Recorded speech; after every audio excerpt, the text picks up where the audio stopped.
প্রিয় দর্শক, এই আর এক নতুন আয়নাঘরের আবিষ্কার হলো। ধানমন্ডি 32-এর নতুন এক ভবনের কাজ চলতেছিল। উপরে দোতলার ছাদ এবং এর বরাবরই নিচে 3 তলা পর্যন্ত আন্ডারগ্রাউন্ড। যদিও বলা হচ্ছে এখানে গাড়ি পার্কিংয়ের জন্য করা হয়েছে, আসলে এটা সেই আয়নাঘরের জন্যই আমাদের যে ধারণা, এটাকে সে আয়নাঘর হিসেবে ব্যবহার করার জন্যই করা হয়েছে।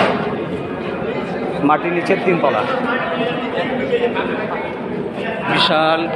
আমি প্রথমে লাইভে ছিলাম, কিন্তু 3 তলা পর্যন্ত মাটির নিচে নেটওয়ার্ক না থাকায় লাইভ বিচ্ছিন্ন হয়ে গেছে।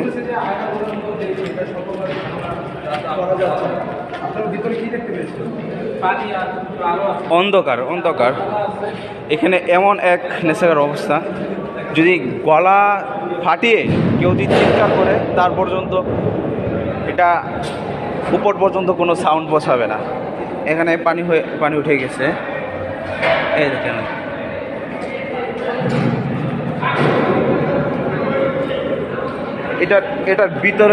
এটার ভিতরেও আর এক জগৎ।